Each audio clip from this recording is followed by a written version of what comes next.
Best out of three. Yeah, best 2 out of 3. All right.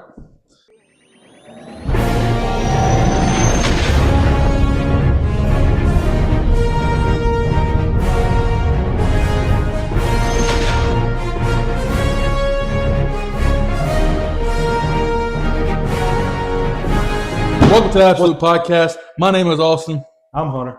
and today we have a stacked show. Absolutely. A really stacked show with some rants and some fun little game we're going to play a little bit later. A bunch of reviews. We obviously went and watched Scream 7 Thursday night on opening night. We'll get into that a little later. We got a Resident Evil review. Austin, he's just started playing that. He's going to do most of the review on that. I'm not a big Resident Evil guy, so I don't really know much about it. We continue our MCU rewatch review. We watched Thor: The Dark World after our first episode, so we're going to review that. And as he mentioned, our little game, it's going to be our fantasy box office draft for upcoming movies this year. Basically, we're going to draft movies. As you've seen earlier in the open, I won rock, paper, scissors. So I'll get the first pick. We'll just flip-flop back and forth. Basically, we're going to draft movies based off of how good we think they're going to do in the box office.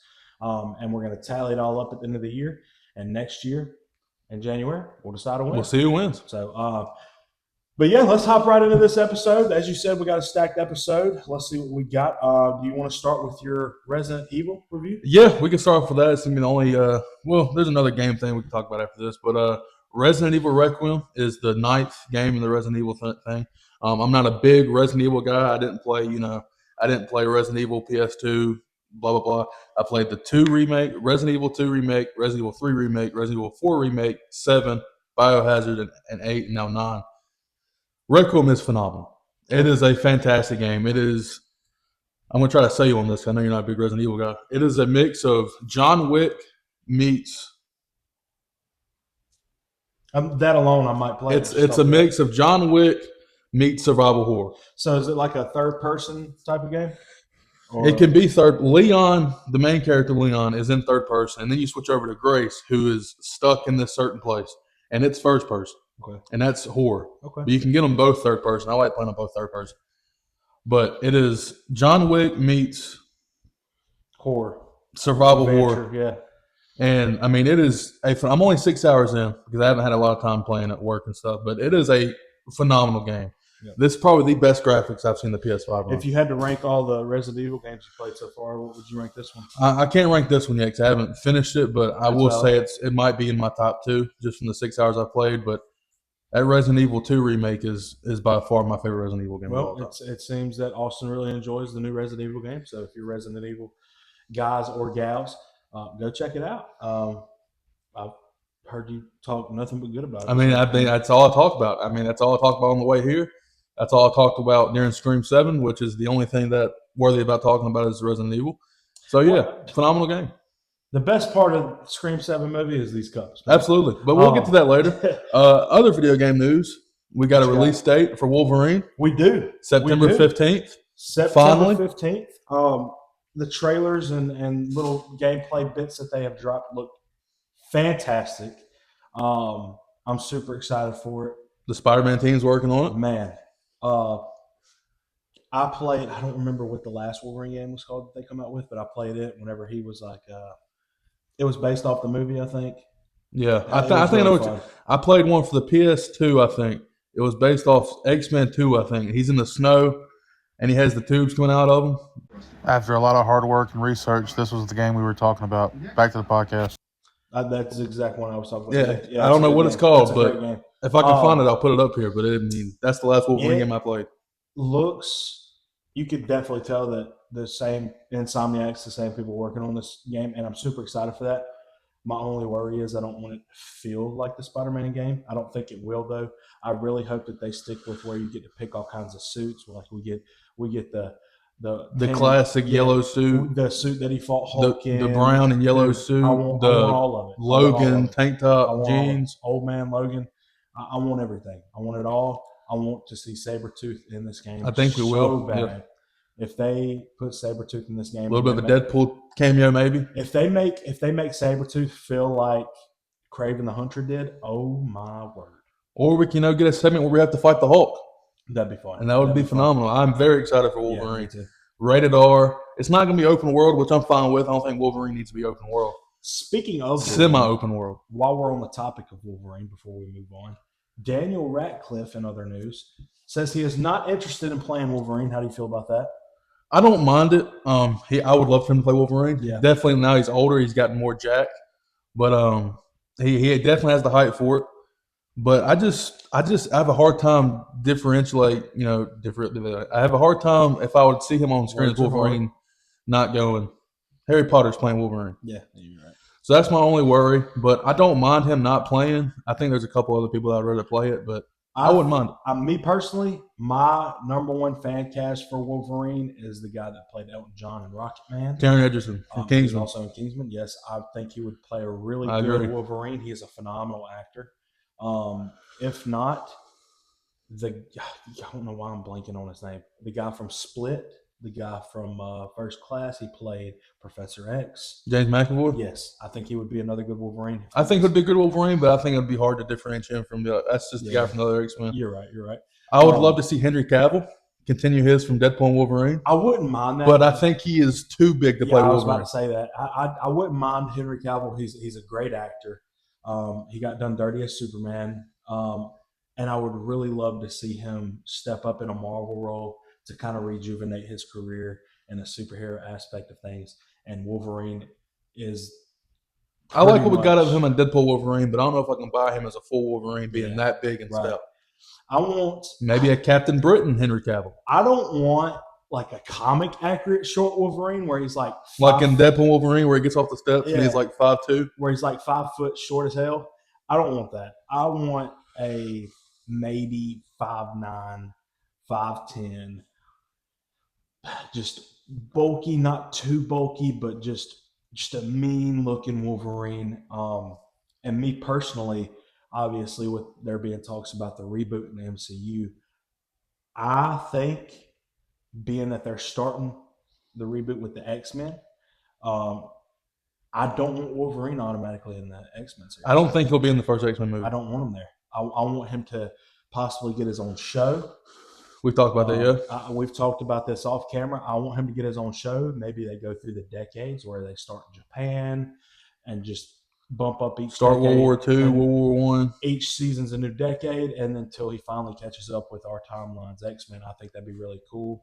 I don't want him over here trying to flirt and get into Jean Grey's pants. Well, because the new X-Men are probably going to be teenagers. With Jean Grey, Jean Grey being Sadie Sink, her being in her 20s, they'll probably be more of a young adult teenager. And I don't think Wolverine fits in with the young adult X-Men. And I wouldn't be mad at that, but that could be good. I was about to hate on it a little bit, but thinking on it now, like we would have actors that could grow into the roles, and we would have them playing those characters. But I don't want a teenager Wolverine. I don't want a teenage Wolverine. No, absolutely not. I want somebody in their 30s to play. What I would do is I would have Wolverine in the first X-Men, but I wouldn't have him play like the major part. We'll watch the X-Men again at some point in the movie. Maybe have him come in like later in the movie, like towards the end. I would want them to like find him the post-credit scene. They find Wolverine. That'd be fun. And Wolverine's just this straight up douchebag like he is in the comics. That'd be fun. Don't care about nobody. And then throughout the trilogy of the X-Men, he grows as like a father figure to the teenage X-Men. Yeah, that's what I would do. I would enjoy that quite a lot. That's really all the news that we've received from MCU.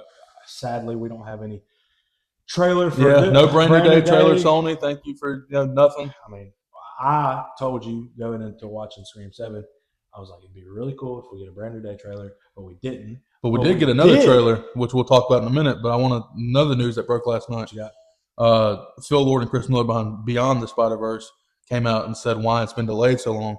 They had to retake apart the entire movie. Why? They said they made the movie so long that it was 3.5 hours, and they tried to cut it up, and they realized that the middle of the movie was just not a good movie.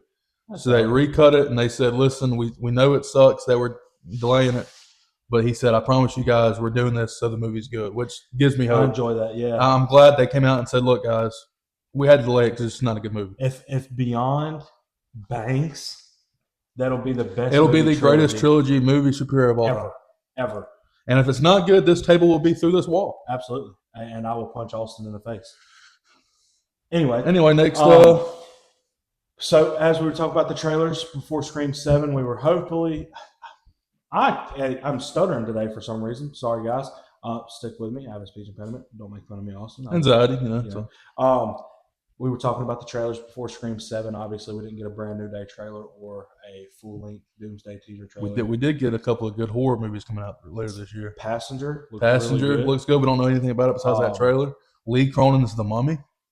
I wasn't a big Mummy guy growing up, but that trailer, that was phenomenal, and I love how it's a different take. It's not like the same. Who played in the Mummy? Brendan Fraser. Yeah, I was about to say. I don't know if it's really the Brendan Fraser thing. I think it might just be called The Mummy, but either way, it looks great. It looks phenomenal. Really good. It kind of gives me like Conjuring vibes. Conjuring, Evil Dead kind of thing. Yeah, I enjoy that a lot. We got the Holy Grail of Scream. No, not Scream. But the meat of the trailer. Scary Movie 6. Scary Movie 6. Obviously, as we talked about last week, I'm not a big scary movie guy, but that trailer alone got me excited. He was sitting beside me at the movies. That trailer popped me when it came out. Absolutely. I looked over at Austin and I said, I look like a kid in a candy store. I might go home and watch the first 5 movies. The first 3. Why not? Do not watch 4 and 5. Are they bad? Yeah. Well, I looked at him. I was like, I'll go watch all the other movies, just because of how good that trailer was. It was really good. If you haven't, that's fine. If you haven't watched, the Scary Movie 6 trailer, I'm sure it's out by now. Go watch it. By the time this drops, it should be out. It's only in theaters right now, but I'm pretty sure it's dropping at some point. We also got another trailer. We reacted to it. Mortal Kombat 2. It's on the channel. Go check it out. Go follow us on TikTok, Instagram, all that good stuff. Letterboxd. It'll all be at the end of the video or in the description below. We reacted to Mortal Kombat. You didn't really change your opinion on Carl Urban as John. Not really. I need to see the full movie with him. Yeah, but I will say the trailer did catch me by surprise. I thought it was a very good trailer. It looked far better than the first movie's trailer. I think Mortal Kombat 2 will be a far better movie than Mortal Kombat 1. I agree. I'm I agree quite with that. a fan of the first Mortal Kombat movie. So I'm super excited for that. Carl Urban as Johnny looks phenomenal. The voice, he's got it down pat. Just the action that we've seen from him. Shao Kahn looks dope. Amazing. I like how it felt like they were leaning into the more of the tournament aspect of things. Obviously, we got a little bit of tournament in the first movie, but not like a lot. So I hope they lean into the tournament where it's like you start at the bottom, you beat this guy, you move up. I think you've played the games, how it is. I think the guy we met in the first movie, that Cole Young guy, which I think was a mistake making a brand new guy the main character of the first Mortal Kombat. Yeah, I think he is going to be toast at the beginning of this movie because he is not in any of these trailers. He is not in a. I think he is a lick of that. He's not on the poster either. I think he is toast. He needs to be, because that. If he wasn't in that movie and they made it a true to Mortal Kombat, the video game movie, the first movie would have been far better. But the fact that I'm still a fan, even though they didn't do that, speaks volumes to how good of a movie it is. I think the movie starts off, he is toast. Yeah.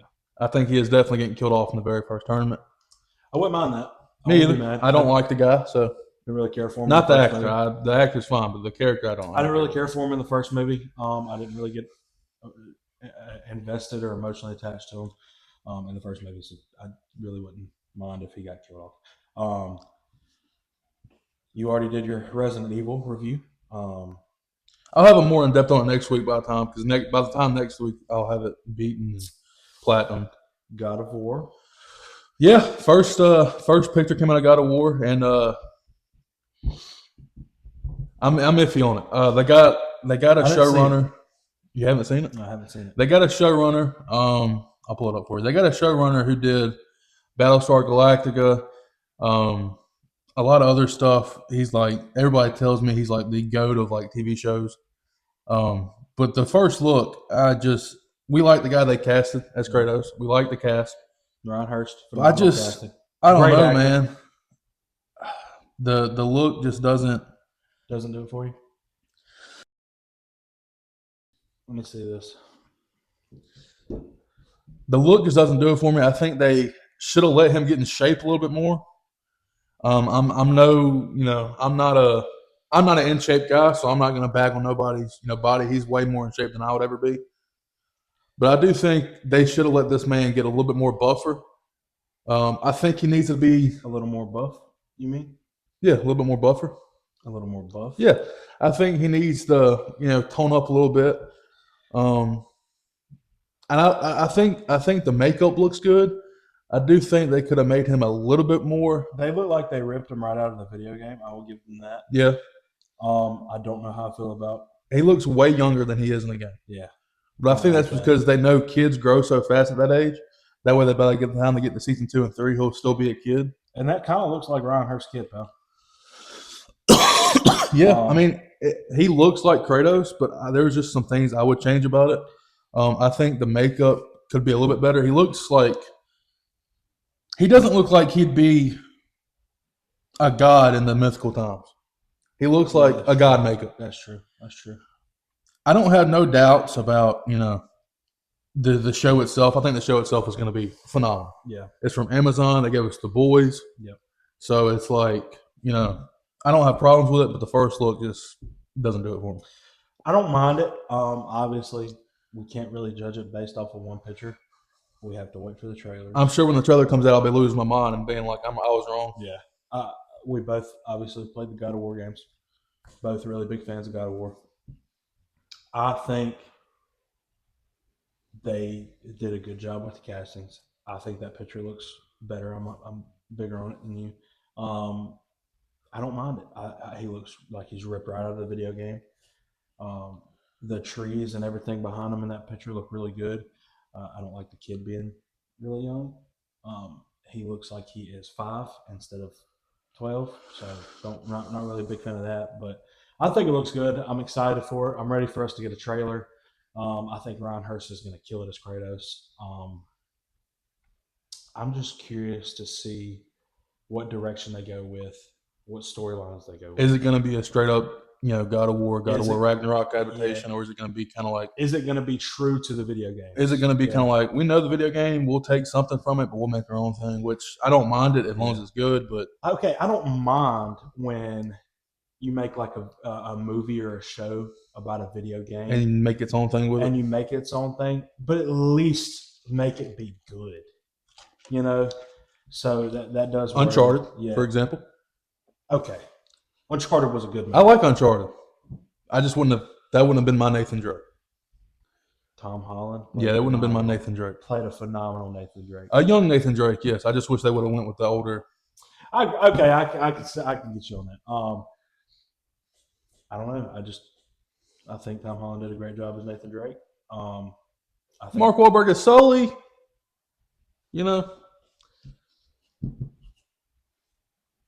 You're out of your mind. Not my Sully, not my great hair, great mustache Sully, but You're out of your mind, pal. We'll grow into it. Job, pal.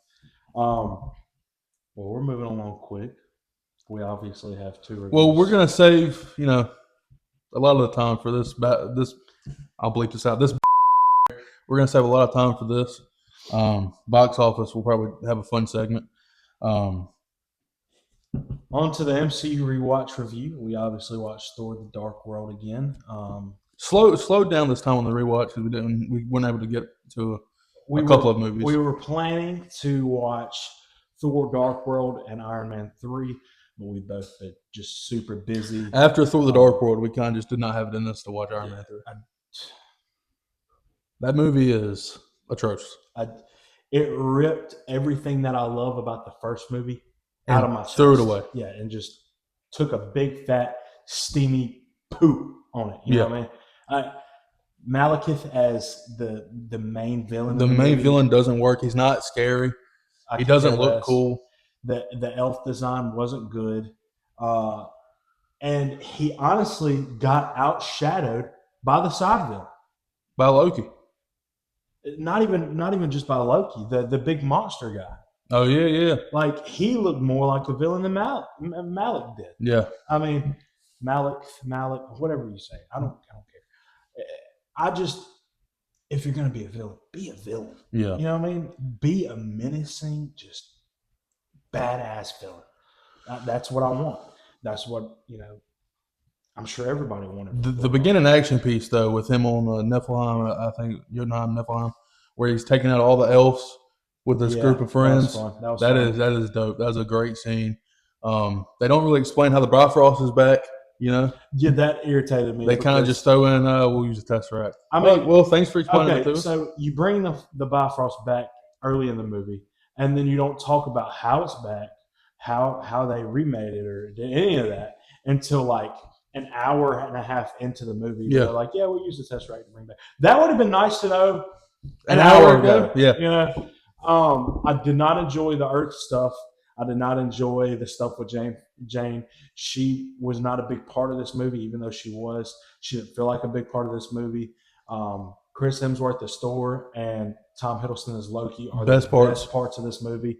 Tom Hiddleston as Loki, anything that he's in as Loki, he is going to thrive and be a star. I will die on that hill. He really saved this movie for me.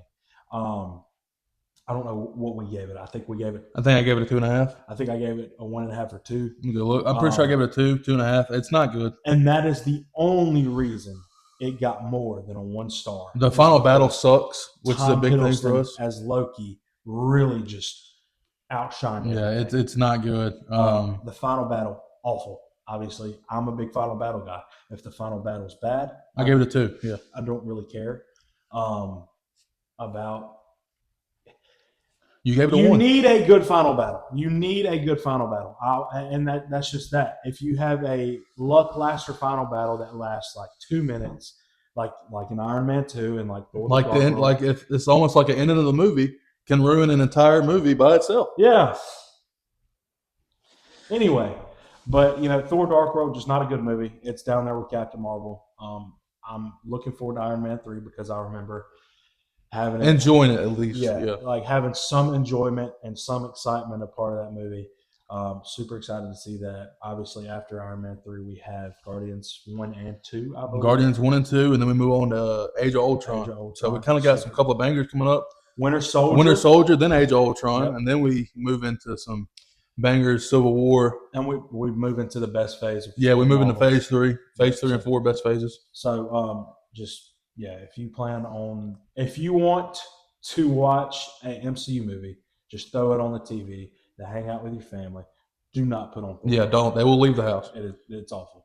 If I'm at your house and you put on Thor: Dark World, I'm leaving. And you ask me why, I'm going to say, you must not like us very much. That's what I'm going to say. So, on to Scream 7. Before we get to that, there was some news that came out this morning about Doomsday. Since the rumor is that Doomsday the current cut of Doomsday is 3 hours and 5 minutes. I'm cool with that, which is fine because Endgame is 3:02, and that movie does not feel 3:02. And a movie in our top 4 movies of all time, the Batman's like 2:57. I'm cool with the 3-hour comic book good movie. I'm cool. That's the one of the things that came out. The other thing that came out is kind of a rumor, speculation / leak thing. It's a rumor at this point. So if you don't want to know any rumors, this is a spoiler part. I would maybe 30 seconds. The rumor is that instead of Doctor Doom ripping Thanos' heart out of his chest like he does in the comic or spine, he does that to Loki. I'm going to crash out. That is the current rumor. Oh, I'm going to crash out. Right now is that Doctor Doom at the beginning of the movie goes to where Loki's sitting on the time throne with all the things. And that's how Doctor Doom gets to all these places because he goes to Loki, rips his spine out, kills him, and he takes control of the multiverse. That's how we get Battleworld. Okay. I wouldn't mind that. I'm going to be mad about it because I want to see more of Loki. But if you want to set the tone for Doctor Doom, you got to go have him kill a beloved character. Like have him kill Steve's baby right in front of him. I wouldn't do it for that. But I like Tobey Maguire's Spider-Man, Hugh Jackman's Wolverine, Tom Hiddleston's Loki. You gotta have him kill. And I just can't allow that. I won't allow that to happen. Allow what? To kill Tobey Maguire, and I won't allow it. You act like you can control what's going to happen. I won't allow it. But yeah, that's the Doomsday rumors, and yeah. All right, now can we get on to the Scream 7 review? Okay, we're going to give a non-spoiler review first.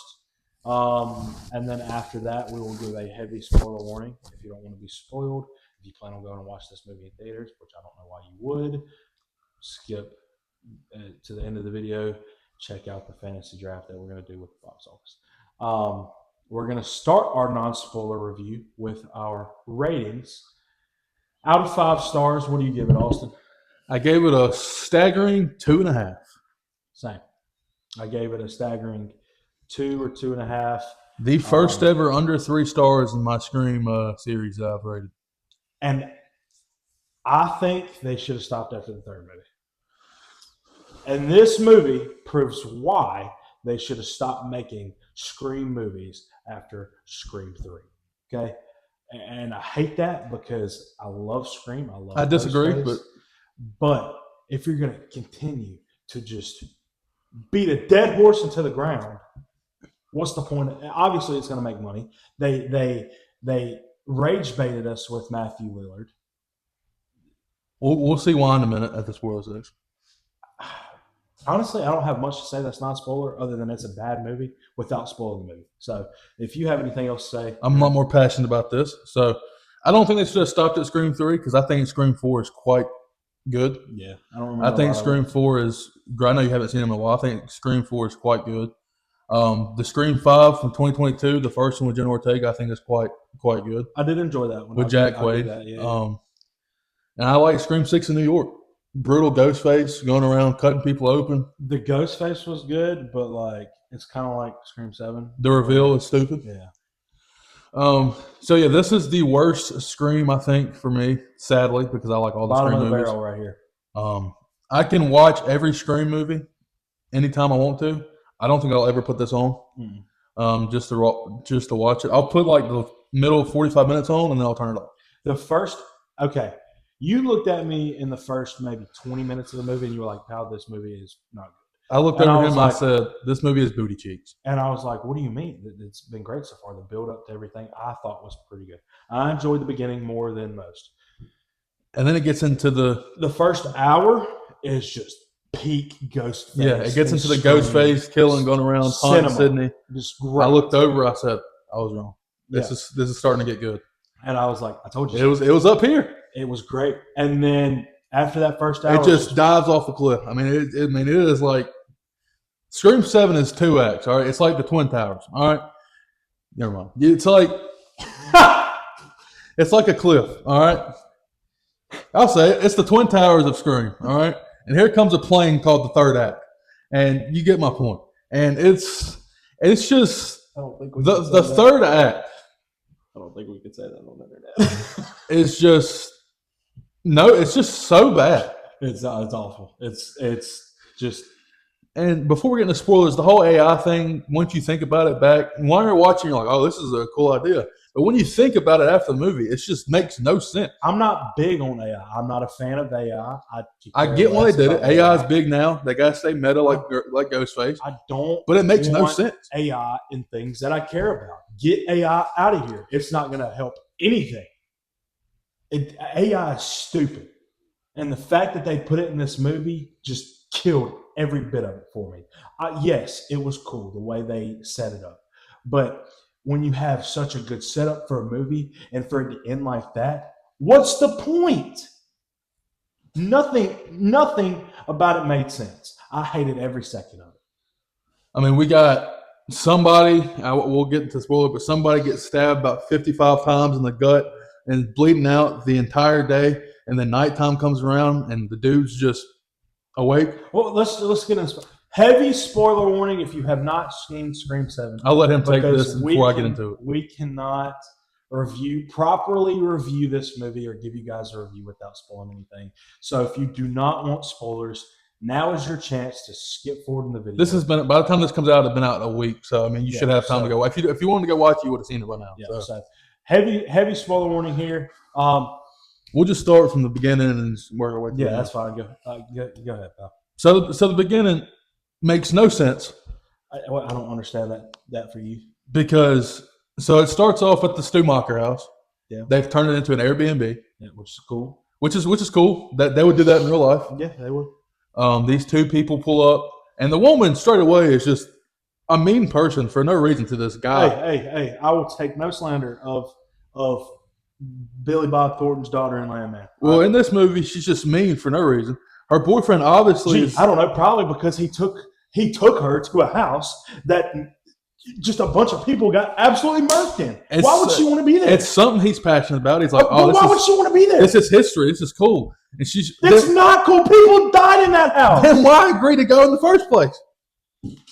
And then they get there, they see the animatronic of Ghostface. You know that jump scare alone was. I was like, okay.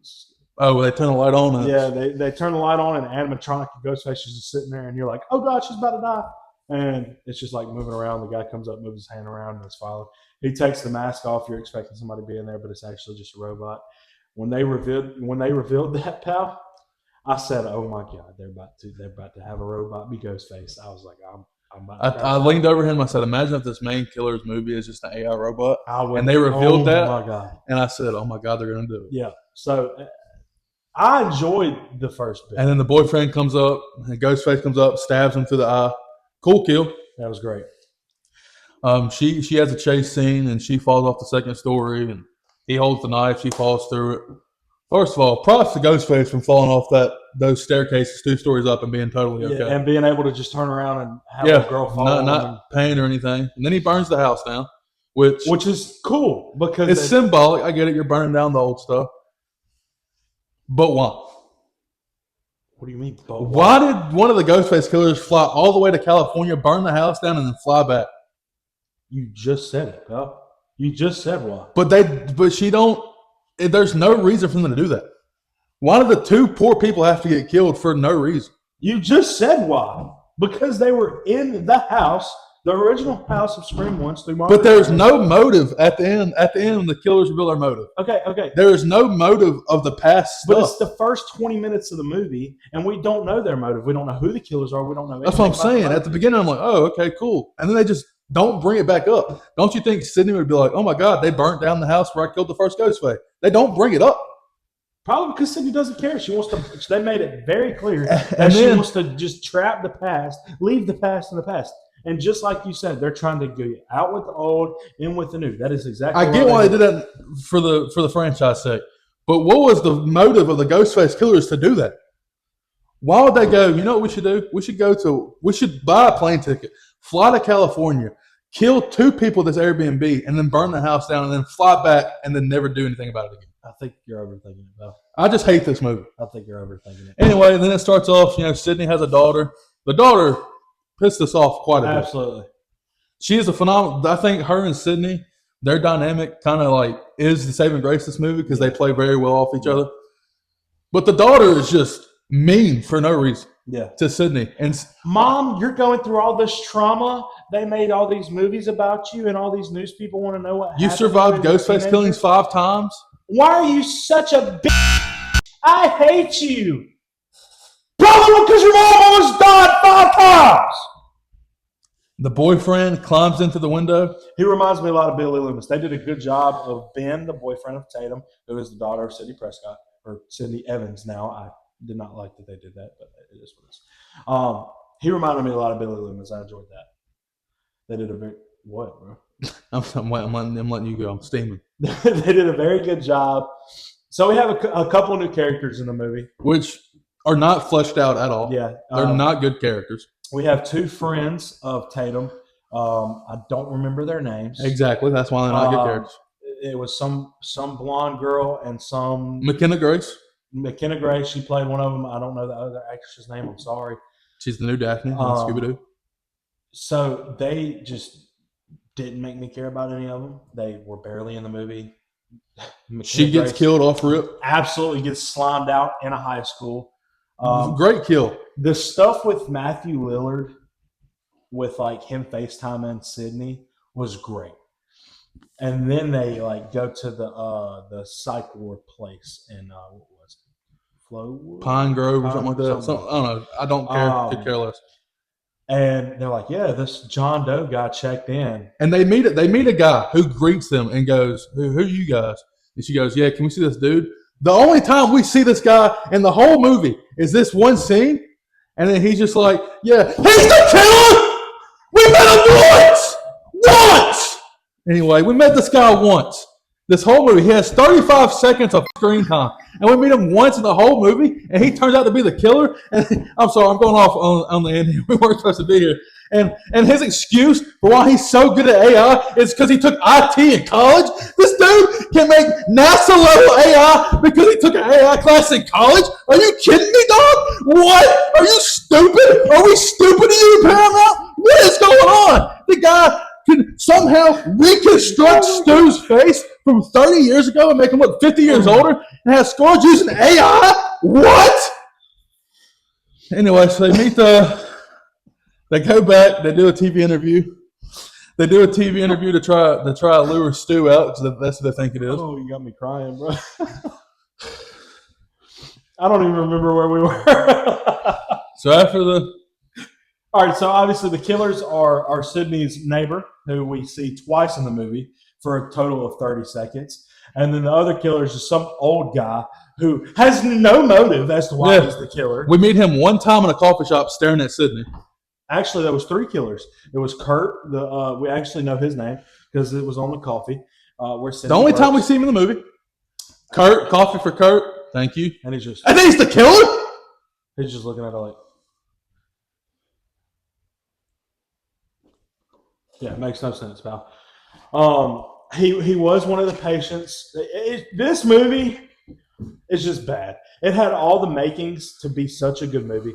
The first hour had a lot of good action, a lot of good kills. This Ghostface, Austin looks over at me and goes, pal, this Ghostface is not playing around. And I was like, yeah, it's brutal. Ben, the boyfriend of Tatum, reminded me a lot of Billy. They did a good job there. His friend reminded me a lot of Stu. So I was like, hey, come on now. They could be the 2 killers. And the guy looks like Stu, looks like he would have been a good Ghostface. He looked like an evil dude. He had this interest in true crime. I'm like, I mean, this guy. He had interest in true crime. He was the son of the Ghostface, the lady who ended up being Ghostface. He's the guy from Gen V, if you guys watch Gen V. So he just had the makings to be a good Ghostface. That he had the makings to be the killer. And they did tease it a little bit where he's like brushing off leaves in the front yard, and he like looks in the window at Sydney and he's just staring at Tatum, and it was really good shot. The 2 of the best from the new Chad and Mindy are back. Yes, I enjoy Chad and Mindy. Obviously, so we get a really good scene where we get a phone call. Let's back up, okay? Austin just broke loose. Anyway, so we have Matthew Lillard as Stu. He FaceTimes Sydney Prescott, and he's like, yeah, I'm at your daughter's school. What you gonna do about it? And then we see Tatum get terrorized, and 2 of her friends get absolutely slimed out. Really good, cool kills. By the time Sydney gets there, she's at work. She calls her husband, who is now a cop. He's the new Dewey. He's like, you mean there's a killer at our daughter's school? He just FaceTimed me. Yeah, she's like, they rush there now. They the cops and Sydney show up at the same time. I got some more stuff I want to say. Ghostface is gone. And then it leads into them going back to their houses to pack so that way they can leave. And then, 2 cops come with them. They search the house. What they didn't search was the... Backing up a little bit before we get into this. Attic. I got something on my mind. So...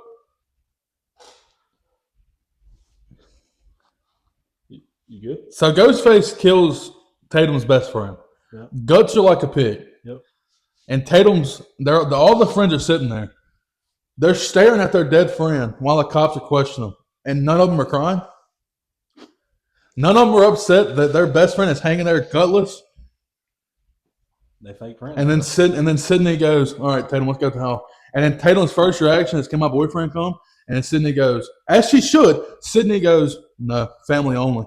And then Tatum goes, why are you always being such a... Are you stupid? Your best friend just got gutted.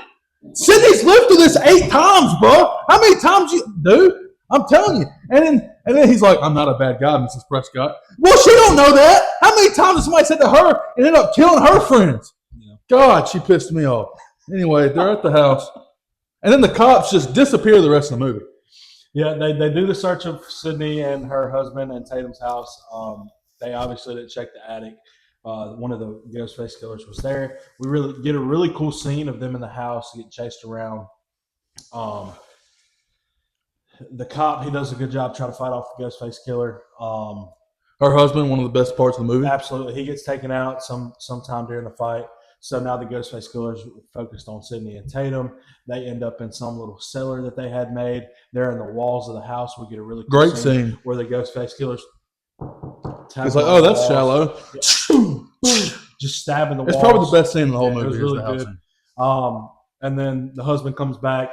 They start fighting in the yard. They start fighting again. They spear each other a couple times, Roman Reigns style. Ghostface killer ends up in the road, and then here comes a car. It was driving said car. It was none other than Gail Weathers, and Chad and Mindy were also with her. They Her are new now interns of Gail Weathers, which I really like that I idea. enjoyed that because they kind of touch on the aspects of it a little bit in earlier movies, but I really enjoyed that.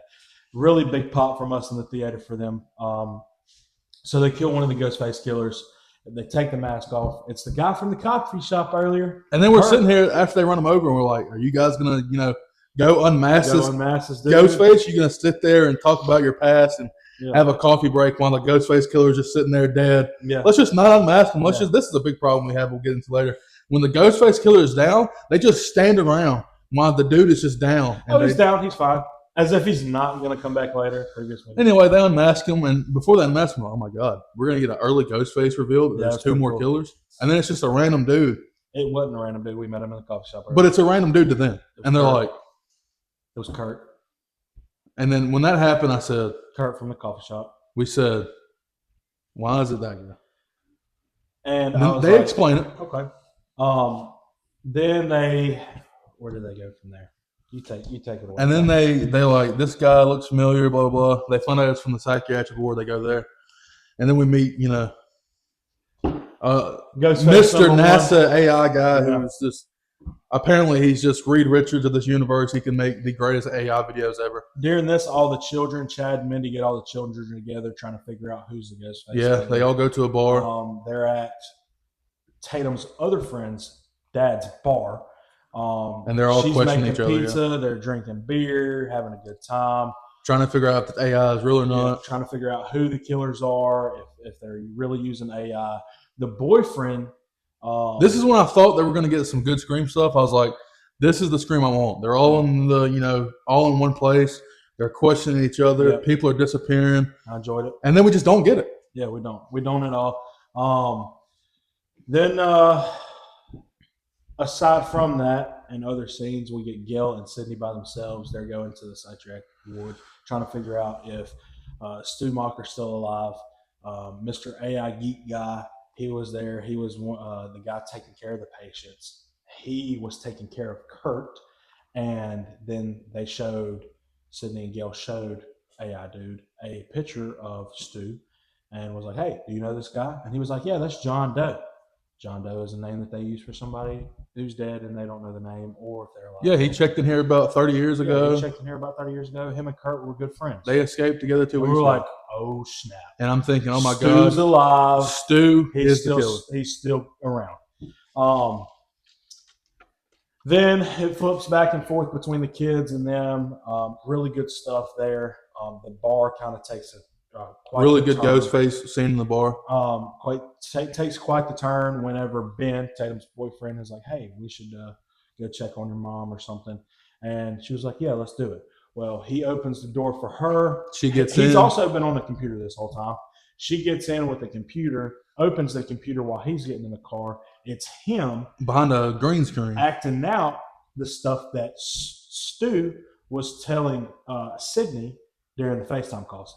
And it was Stu's face over Ben. And we were like, oh. Off rip. He just got called. And she's like, what's this? And he was like, I'm just trying to see if it's possible, blah, blah. And she was like, screw you. As she should. She flips out, hits him over the face with the computer, knocks him out. And then when she gets out, the real Ghostface comes up And he's and like, starts chasing "What's her. up?" And then we're thinking, okay, so he's not the Ghostface, or he's one of the Ghostface.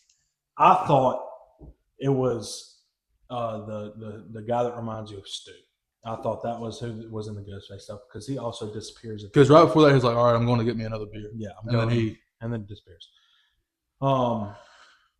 And so Tatum's getting chased. We go back to the bar, and another Ghostface appears, and he's just sliming out everybody. he slams out the other girlfriend and not the girlfriend, but the other friend of Tatum. The friend of Tatum, yep. They have a good chase scene where she's hiding behind the bar, and he grabs her, throws her into the glass. The glass shard goes into her neck. Yep. Cool kill. That was pretty cool.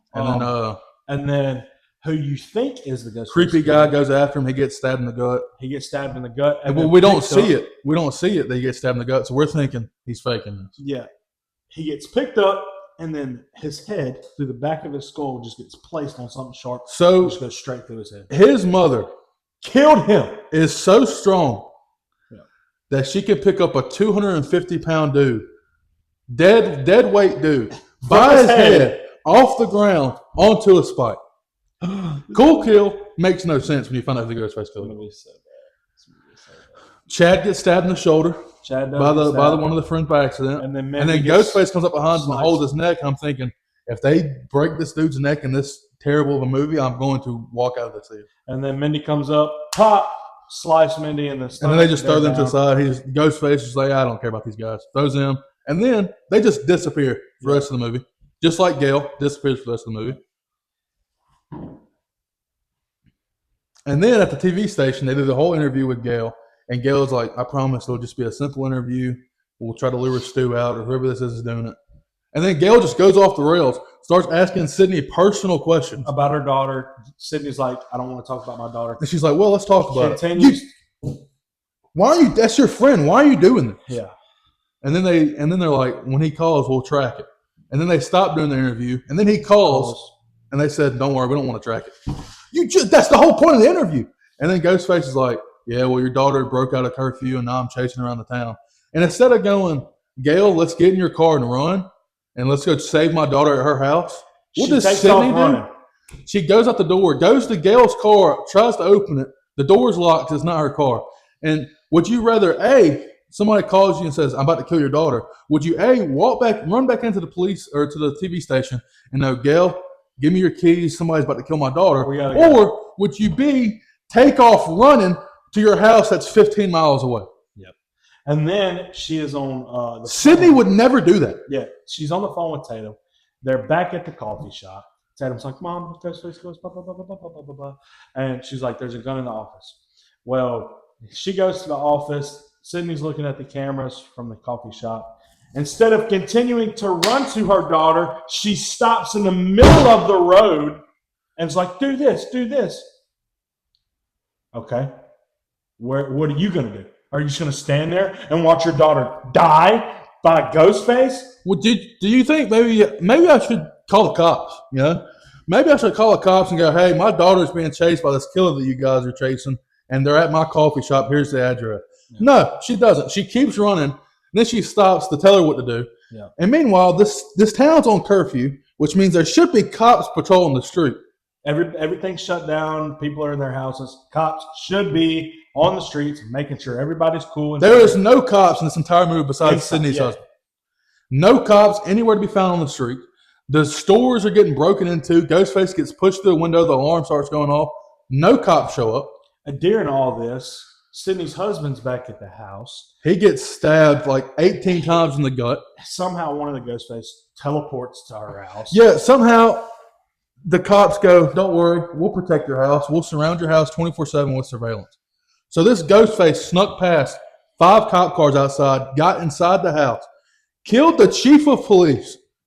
Killed the chief of police by stabbing him 15 times in the gut. Anyway. And he's just left there to die, bleed out. Then he teleports back to somewhere. I don't know where. The coffee shop.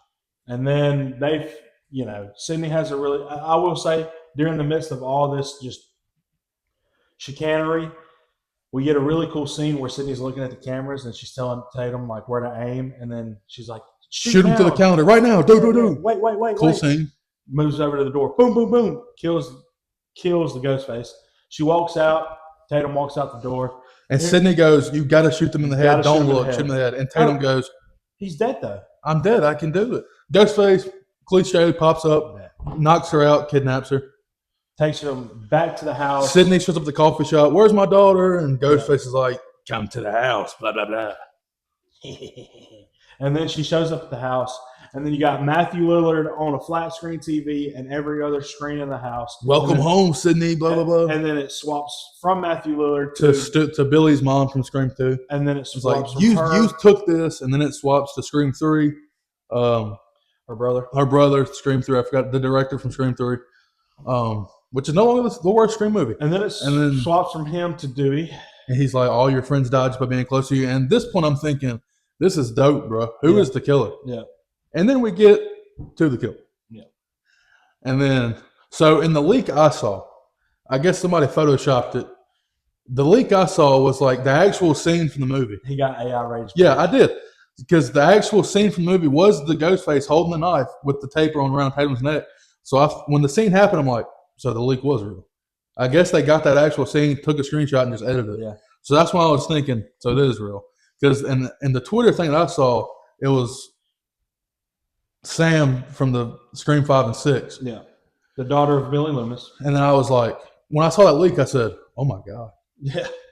When that almost happened in the movie, I looked at him and I said, dude, he's about to lose his mind, bro.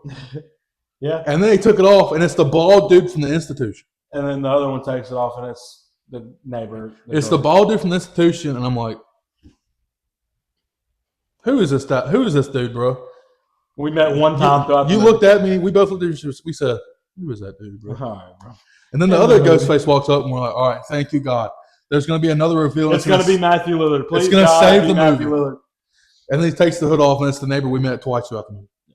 And you know what her motive was? Because she was obsessed with Sydney Prescott. Sydney moves away from her hometown, and then the girl was like, you moved away from me. I couldn't be close to you anymore, so I checked myself into the psych world.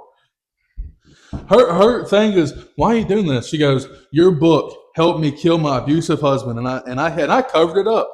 So now you I'm weren't gonna kill you. She goes, you weren't in New York helping them take out that ghost face. So now I'm going to kill your daughter. Huh? What? And she goes, how'd you do all the AI stuff? And the guy goes, I took IT in college. I took IT Nerd. in college. So your motive is that you're an AI geek, and you got just this girl was like, hey, you want to help me kill this person? Yeah, sure, why not? The guy didn't even have a motive. The guy does not have a motive at all. Yeah, and He every just time goes, he tries to talk, the girl's like, shut up. And he's like, yes, ma'am. What? Are we serious? It had all the makings, dude. I would have enjoyed it so much. And that's basically in the movie they killed the Ghostface Killers. The dude, the guy, the husband that they stabbed 55 times in the gut, magically is just like, here's a knife. Here's a knife. And I look over, I'm thinking, how is this dude still alive? He's been bleeding out for several hours. Yeah. He cuts Tatum loose without them knowing. Tatum ducks down. The bald guy goes, get back here, Sydney, as she should. Veteran Sydney pops him in the head. Boom. Boom. I'm thinking, that's badass. Yep. And then the blonde chick runs into the garage or whatever that they're building. And then they have like a stupid fight. Stabs her in the leg. Stabs her in the gut 15 times with a screwdriver. Yeah. And then I'm like, there we go. And then she gets up, and I'm like, okay, so this woman's just the Terminator. Yeah. And then they show up, shoot her in the chest. No bulletproof vest on. Shoot her in the chest. She's bleeding out from the chest, bleeding out from the back. It slides down the garage door, and I'm like, all right, that's it. Then she gets up. Tatum turns around for 5 seconds. And she's gone. And she's gone after that. And then she just goes, ah! Boom, boom, boom, boom, boom, right in the face, which is a cool scene. Tatum and Sydney both shoot her in the head. Like 15 times. It was a reoccurring, not necessarily a joke, but it was a reoccurring theme of you have to shoot them in the head. They finally shoot her in the head at the end. And that's pretty much the end of it. They have a happy ending. Whoop-de-doo. I'm so tired of talking about this movie because it just irritates me so much how bad the movie was. I'm sure we missed a couple things like Ben died early, just some small stuff. But it's just so bad. Like, it had all the makings to be a good movie. At the end of the movie, they're loading Sydney's husband up into the ambulance, who's barely clinging on to life. And you would think, as a good wife, you would get into the back of that ambulance and go to the hospital with your husband. What does Sydney do? I'm going to go have a heart-to-heart with Gail and my daughter. Yeah. Let's go have a 15-minute heart-to-heart with Gail and my daughter while my husband is clinging on to life in the back of this ambulance. And then Gail shows up after being gone for 45 minutes, doesn't try to chase after Sydney. Maybe I should go help my friend who just got a call from the Ghostface Killer. Maybe I should go see why she was running out the TV station. No, I'll just wait. Chad and Mindy show back up, and they're just like, oh, what happened? Stupid. And then they just have a heart-to-heart and like, we should go see your dad at the hospital. Yeah, let's go. Yeah, you should have went with him in the back of the ambulance. Dude's probably dead and bleeding out by now. I mean, it's just stupid. The movie did not make any sense. It was just terrible.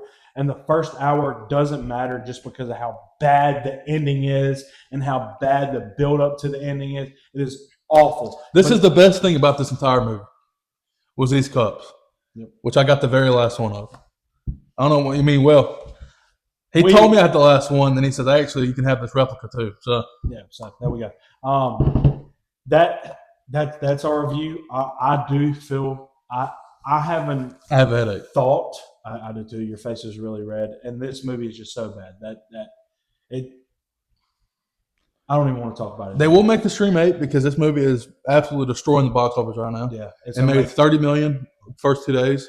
It's supposed to make $60 million opening weekend. It's already made its budget back. Yep. And it's supposed to make like $200-300 million. So they're going to make a Scream 8.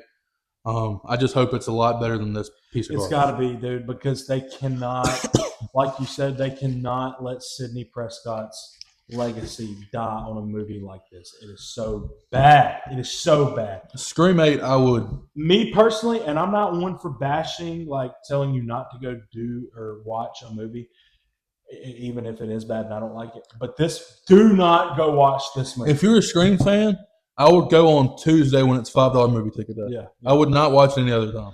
I will say this, and this will be the last thing I say about the movie. It had all the makings to be great. I know I've said that a lot. I think they should have had Stu Macher, Matthew Lillard, Stu Macher. It was cool with the AI thing. Ben and the creepy dude should have been the killers. And it should have been Stu controlling them too. I'm going to leave it at that. I think Scream 8, if they don't go the Stu Macher is alive route, which I'm iffy on, but I would love it if Stu was actually alive. But they clearly say in this movie that he's dead. But Scream 8, I would not retcon it, but I would have the Scream 8 killer, the Scream 8 movie be about, Sydney's daughter going to college, just like Scream 2, and then just like Scream 6. And then I guess every sequel to Scream was just them going to college. So I would just have her go to college. Sydney follows her. Sydney and her husband follow her. It's like, hey, we'll help you sit here for the weekend, get settled in. Classic Scream, Ghostface killing start happening at the college. And then I would have the killer motive be that this killer loves Sidney Prescott, kind of like this movie, but they're upset that the last killer from Scream 7 were nobodies. And the Scream killer in Scream 8 could be like, Sidney Prescott deserves a better ending. That's why I'm doing all this. So you want it to be Scream 7 all over again? No, but like the Scream 8 killer could be like, those people that tried to kill you, 2 years ago, whatever, in that town, they didn't know what they were doing. They were trying to give Sidney Prescott a bad send-off, and I can't let that happen, Oh, okay. You know what I mean? Yeah, it's like very meta. They're talking about how bad Scream 7 was. They're like, they killed all your friends for no reason. They were trying to bring back, Stu, he's been dead. You don't deserve that, Sidney. You deserve a real killer send-off like me, blah, blah. And then hopefully don't kill off Sidney, but you get what I'm getting at. I think that the Scream franchise will go until Scream 10, unfortunately. And not for me. That's when they will. And I say unfortunately because this movie I don't want any more movies after this, because if they're just going to continue to be this bad, I don't want to watch. I will say the only reason I want to Scream 8 is because I really want them to do better than Scream 7. If Scream 8 comes out and it's just as bad as 7 and worse, then I would tell y'all, please God, stop making these. Y'all ruining my favorite film franchise of all time. Yeah.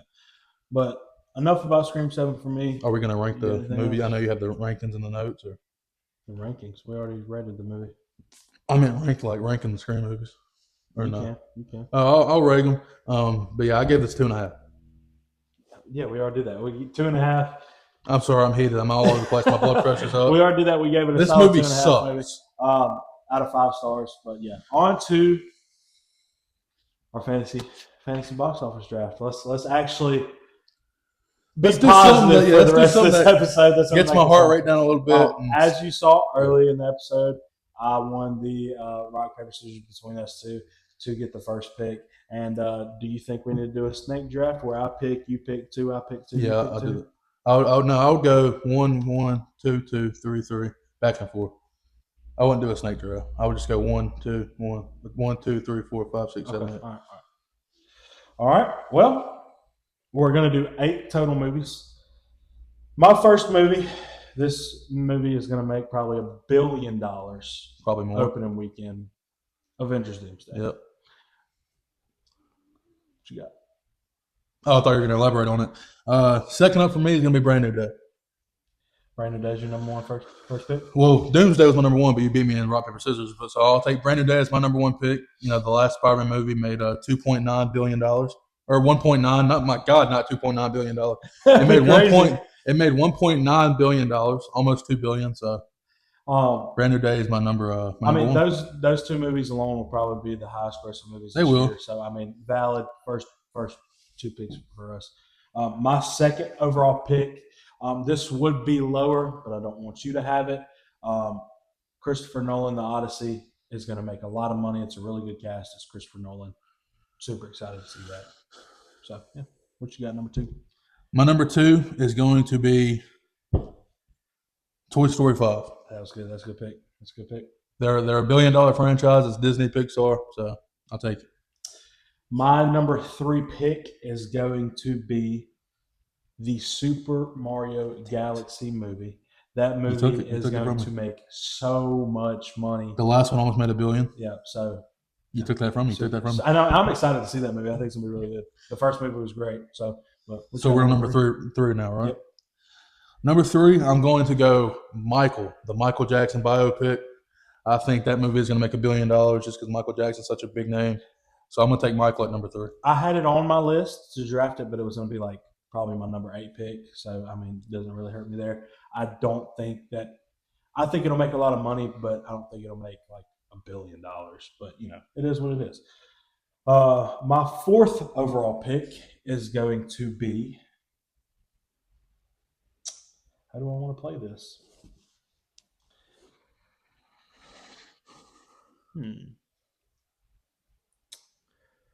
My 4th overall pick is going to be Star Wars, The Mandalorian, and Grogu. I know you're not a fan of this movie, but this movie is going to make a lot of money. It's the first Star Wars movie in, 5 years? So, you know, Star Wars making a comeback. Mandalorian and Grogu. People love them, especially Grogu. You know, Baby Yoda. So, I mean, it's going to make a lot of money. That's the thing with our picks, Michael and Grogu. If those movies come out and they're not good, it's going to really hurt our things. But if they both come out and they're great, that's going to be great picks for us. Yeah. You got number 4? Number 4, I'm taking the Moana live action movie. That's a good pick. I had it on here. Any reasons as to why? I mean, it's Moana. I mean, it's one of the best movies they've put out in the last 10 years. I love the first Moana. I haven't even seen Moana 2, but I love the first Moana. The Rock's going to be in this one in the live action. Everybody loves to go watch live actions, and yeah, I'll take it. Moana. What are we on, 5? Yeah, pick 5. My 5th pick is going to be the Hunger Games Sunrise on Reaping. I think it's going to make obviously, I think it's going to make a lot. As we say that a lot with all of our picks. Obviously, we think we're going to all these movies that we're going to pick are going to make a lot of money.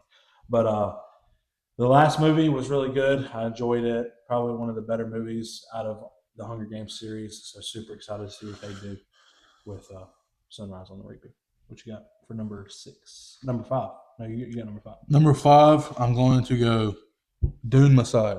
Oh, that was my next pick. The only reason because that and Doomsday's open up on the same day, which is gonna take a hit from the opening weekend. Yep. But it has all the IMAX screens. That's right. So I think over time it's gonna rack up that money. And the last one was like $100 million short of $1 billion. So I think this one could crack the $1 billion finally. So I'm gonna take Dune. All right, pick number 6. We have three more picks left. Pick number 6, I'm going to go with Supergirl. You pick. Obviously, with Paramount now supposedly supposed to be buying Warner Brothers, Supergirl's probably going to be one of the last movies, sadly, a part of the DCU. I know we didn't touch on that early in the episode, but it is what it is. That's a hard story to get into without political stuff, so we're just Yeah, going so to leave that here. Leave it. What you got for your number 6 pick? Number 6 is going to be Jumanji 3. What's funny, bro? This is not on my list. Both movies have made $1 billion. That's true, but I just Kevin Hart, The Rock, Jack Black. That's not on my list. Jumanji 3 coming out in December. Christmas movie. It's a sleeper pick. All right, fine. That's fine. It's a sleeper pick. My number 7 pick is going to be Minions. No! Monster. That movie is going to make $50 billion. Minions is phenomenal. I love Despicable Me. I love the Minions movies. It's great. They just get better and better. Families will go watch it. Kids love it. Adults love it. It's a great time. What you got for your number 7 pick? You're a Jack Bass, pal. I mean, I had Minions on here, and I was like, this guy's not gonna pick Minions. I mean, everyone they put out makes $1 billion. Yeah. This guy don't watch Minions. He's not gonna get it. Let me find. I got my number 8 because my number 8 is gonna surprise you. But let me find a number 7 real quick. Well, as he's looking for his next pick, we really appreciate you guys for sticking with us. Do the mental health. We hope that this episode is just as good as the first one, if not better. We hope that you continue to just grow with us and to continue to watch us. We really appreciate all the support thus far. And again, if you are struggling with any mental health, we ask that you reach out. You can reach out to us, just somebody you know. It does not hurt to reach out. Your life is worth much more than just any small thing going on that can be cured. As Austin said last week, don't have a permanent solution to a temporary problem. Yeah. So mental health, everybody, men's, women's, is very important. So just please reach out to someone. And again, thank you guys so much for your support. All of our social media is going to be at the end of the episode, and we post weekly. We're going to post every Wednesday. Go follow us on TikTok. We're going to be posting clips, reactions, trailer stuff there. Thank you for sticking with us, guys. You have a number 7? Yeah, I do. So my original pick was going to be Shrek 5, but it did get delayed. It was supposed to come out in December this year. It's coming out in June of next year. While we're on the topic, so this movie, this is number 7, right? Mm-hmm. So this movie's director is the guy that did Weapons. He did the other one. He did Weapons. He's on fire right now. This franchise is hot. This is a dark shot. So this really relies on this movie is good or not. Resident Evil. It's a good pick. It's a risky pick. My 8th and final pick for the fantasy box office draft, I am going to go with Street Fighter. I'm not a big Street Fighter guy. We might go watch it, but you got Cody Rhodes, Roman Reigns. We will. Really stacked cast. Just those names alone, people are going to want to go watch it. It's a popular video game series, so I think it's going to do well. What you got for number? I don't like. Oh my gosh! Please. Number 8, Mr. Irrelevant, and the box office fantasy ball draft. The last pick. I'll say it. The last going to be Billie Eilish pick in the fantasy podcast, absolute podcast draft is going to be Devil Wears Prada 2. Okay, thank God. Just kidding. It's Billie Eilish, the Hit Me Hard and Soft tour. No, I'm just kidding. It really is Devil Wears Prada 2. I hate you so much. Not a fan of Devil Wears Prada. So Me either, but the trailer for Devil Wears Prada 2 is the most viewed trailer of all time. I think I won this. Comment down below who you think has the best fantasy box office draft. Either me or Austin. Thank you guys so much for watching. Obviously, we had quite the time reviewing Scream. It is an awful movie. Thor: Dark World, not good. We're going to continue. Our Not a good day for rewatch. reviewing movies today. We're going to continue our MCU rewatch in the next episode. Possibly, we're going to have another 5 for 5. It's going to be Spider-Man posters, so stay tuned for that. That's going to be fun. Comment down below what you guys want to see, what you guys want us to talk about, any questions. We really appreciate you guys so much for sticking with us, especially if you made it this far in the episode. And we will see you guys next Wednesday. See you, boys. Peace. Thanks for tuning in. Don't go watch Scream 7. Nah, it's bad. Instead, May 8th, go watch the God, Billie awesome. Eilish Hit Me Hard and Soft tour. It's going to be better than Scream 7. Go watch that May 8th. We will see you guys in the very next episode.